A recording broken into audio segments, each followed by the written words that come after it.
Hi, my name is Ted Brinegar. I am the founder of Foxhole Homes, and we're an organization that is committed to providing sustainable housing and community for vets in need.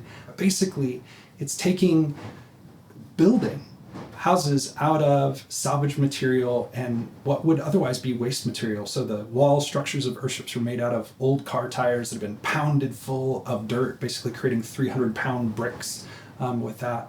And it creates a very stable thermal mass structure that can heat itself, cool itself, collect its own water, generate its own power, does wastewater treatment from within the building, uses some of that wastewater to actually grow food, and so it creates a super efficient system. Kind of my background is I am a military brat, and I've been working full-time with the military since about 1996. Through time, I've continued to work with vets. I'm currently the violence prevention coordinator for Holloman Air Force Base to include sexual assault, suicide, domestic violence. And as I continue to do that work, I've recognized that having people fully physically engaged with tangible things is one of the most powerful therapeutic tools that we can have. The connections between what we do every day and the long-term results of those is not clear, it's not obvious. And so by focusing on helping people build their own places where they see the results of that work, those connections, direct connections between their actions and the results and those meeting their needs and the needs of the people around them, creates a sense of meaning and purpose. Well, this is the Foxhole property. Ted Brinegar, a few years ago, started the Foxhole Homes project. He imagined that the people who he's working with in Holloman become veterans, and many of those veterans, they give a lot to our country, and some of them need a little bit of help, and so he tries to set things up out here so that we can combine sustainable housing with some of the housing needs of veterans, especially homeless veterans. We got this property out here. It's 160 acres. We have exactly one building out here and one at Fiddler's Green. They built the first Foxhole home over there, which looks pretty similar to the one that we have over here. So that was the Desert Fox 1 is what it was called. We are at Desert Fox 1. This was Foxhole's first Earthship tiny house, and it was done in partnership with Fiddler's Green Home. It's another organization here in Alamagordo. And so this is a tiny house. The interior square footage of this thing is 117 square feet. We've got a 240 square foot greenhouse on the front, and it's got samples of really simplified systems. So the toilet, which is right behind me, is a simple composting toilet, and we just use a field shower bag like they do in the military, but then the floor of the bathroom, the whole thing is a French drain, and that goes out to planter cells in the greenhouse in front, so the water that you after you take a shower grows food behind you. And then we've got a really simple kitchen. Then we've got a sink just with gravity fed water from the cistern outside. Really simple stuff. And then, where you are now is a place to sleep. The other key system is the roof is actually the water supply for the house. So when it rains, we've got a quality metal roof that's rated to catch drinking water. That goes into a gutter system and then into a cistern that's buried in the berm. Right now, just the water that's caught here keeps the greenhouse production going year-round. They've never run out of water when it's just maintaining those systems. If we have somebody living here, we have to supplement that a little bit, but a large part of those water needs are met simply by what we can catch off of the roof, even here in the desert. And so very simplified systems. The cash outlay for materials on this build was $5,800. So all of the functionality heats itself, cools itself, generates its own electricity, catches its own water, treats gray water in the process, and all of that done for just kind of that tiny dollar value. Of course, lots of love and labor went into making that work for that price, but this is a sample of what we can do with a very limited amount of money for someone who would otherwise be homeless.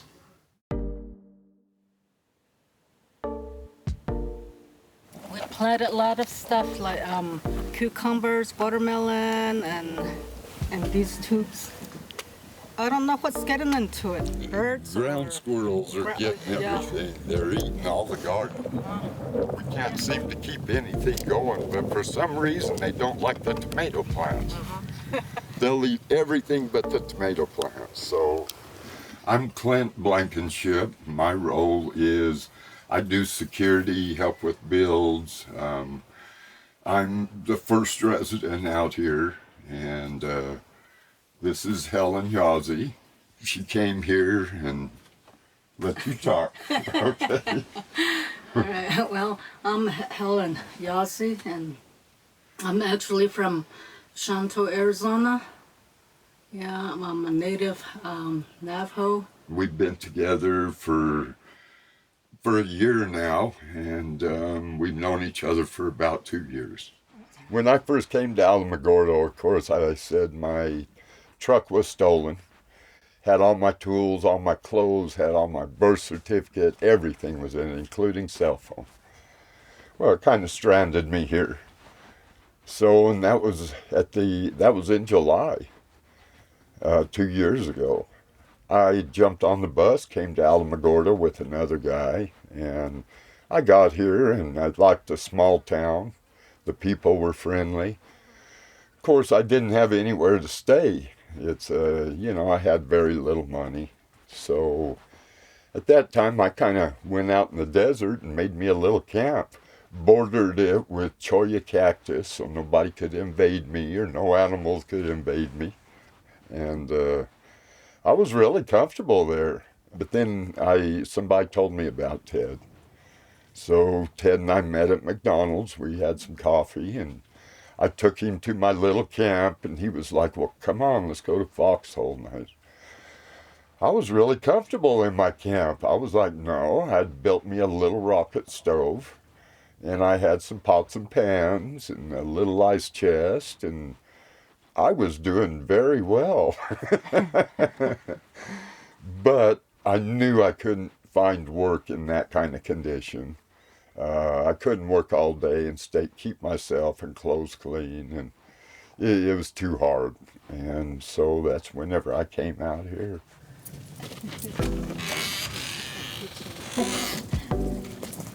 But yeah. Well, this is our kitchen. This is what I started out in. I got tired of building a fire every morning to have coffee, fire every night to cook dinner. So, and then I'd smell like a fire when I went into town. So we built this kitchen. We built shelves up there. We keep it stocked with food. We have people come in. They might spend a night or two, and they can come in, use the stove, use the food. I had fun building this. This was my first shelter. And of course we used just whatever's donated to us. So we don't spend much money. Of course, we were donated all these half slabs of lumber. So we made countertops, we got our knife holders. It's fun, it is. We have fun out here. So anyway, yeah, it's brings back memories, it does. Why are we doing what we're doing for veterans? One of the challenges for vets, if they have health issues, and whether that's kind of health issues or health issues, physical health, mental health, is a lot of times that puts them in a situation where they're not able to hold down a regular 40-hour-a-week job. And because the cost of housing is so high across our nation, a lot of times that functionally locks them out of the economy. And at some point, they end up at best, they end up on the fringes, and at worst, they end up completely outside of the system. And so we're trying to create a scenario and a situation where we have a community where the housing for vets is paid for. Their utility costs are minimal, which allows them to have that stress reduced significantly. So the first thing that we're trying to do is use salvaged and repurposed materials as much as possible. As we do that, that actually increases the labor involved with the building significantly, because using salvaged materials is more work because they're not uniform. But at the same time, that really helps us to keep the costs of the building down. People come by and drop them off, or we collect them. Blue bottles are especially prized because They're rarer, and most drinks that come in blue bottles are really bad. So these windows here were actually donated from the local space museum. Over here we actually have some windows that Clint and Ted and I took out of a hospital on the Air Force Base, which was torn down. That's what we do with buildings. Even though they're perfectly good, we just knock them over and pick them up and throw them in the dump, and it's a huge waste, and it's really heartbreaking when that building got torn down with so many great windows. But we got enough to do our next build and maybe one other after that. So my name is Michael Otten. I am 28. I'm from Montana, and I've been working with Foxhole since October of 2016. In my mid-20s, I was just basic, capitalist consumer lifestyle, and was just really miserable. And at one point just said, I'm done with this, and kind of hit the reset button on my life, and went to Taos, New Mexico, where Earthship Biotexture is, to join the Earthship Academy there and study just like Ted did. Ted came up and gave a talk like he does at the classes. He said that he built a complete structure for $6,000 in materials and volunteer labor. And I said, okay, this is the guy that I want to work with. And so I came here the next month. I just drove down, messaged Ted, say, hey, I'm in town, I want to help out. No big deal. And I've been working closely with them ever since. Ted Brinegar and I just connected so well. Got where I was coming from, even though he's a Eastern Orthodox Catholic. I'm an atheist. We have like this very diverse group on our team, but we definitely have synergy as far as what our goals are and what we're looking for and what we're trying to do in the world. And sustainable technologies, I feel, are just the solution to everybody's problem everywhere in the world. I'm currently in the process of designing my own home, which will be a compressed earth block, Earthship inspired home. Then I hope to build back in Montana, where I'm from, because that's where I feel like I truly belong. That's why I'm here, is to learn. Okay, this is our finished product out of the compressed earth block machine. It's engineered fill is what it is. One of these comes out of a 5-gallon bucket. We're just now getting the machine going, so we're still testing with it. This is a 5-gallon bucket. We gotta add water till we can get a good mix on it. And it's somewhere around a gallon. And we mix it up until you can just form a ball with it. But yeah, you can see how it's holding together, and that will compress really good. All right, let me load this in the car.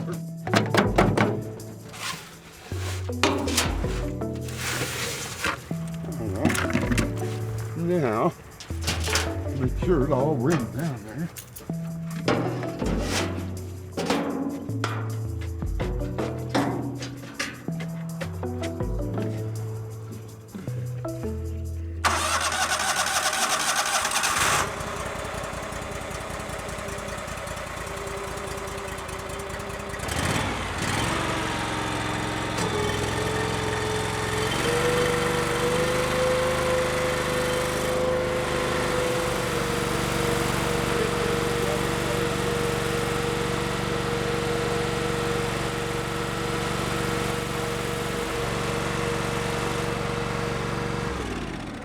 It just, everything quit pumping, and I'm not sure why, but I felt the pump and it felt warm, but now it doesn't. I mean, we just started, so I don't know.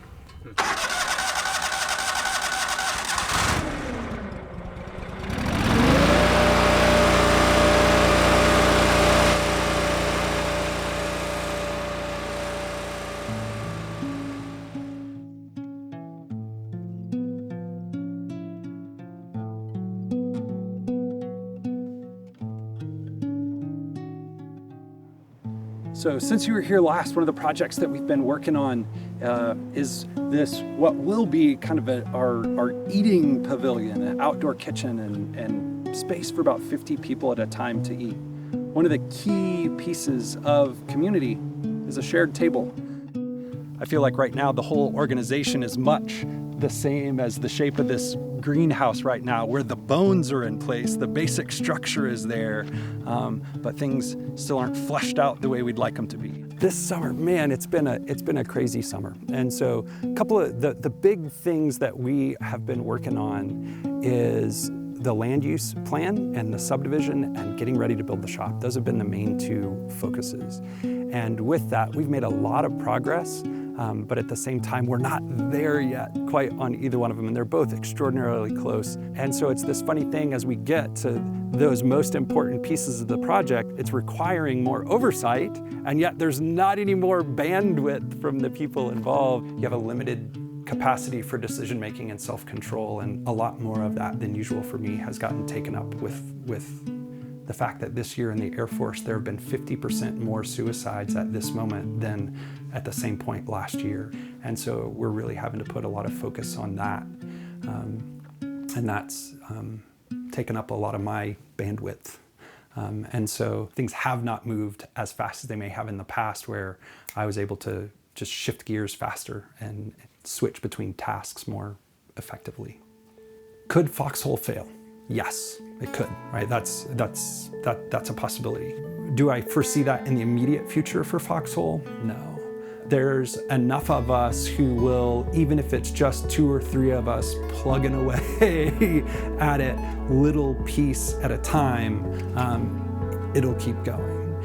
And so some of these things just go slow, even if it's 2 weekends a month for a Saturday morning, the 5 of us are coming out here and working on the next thing.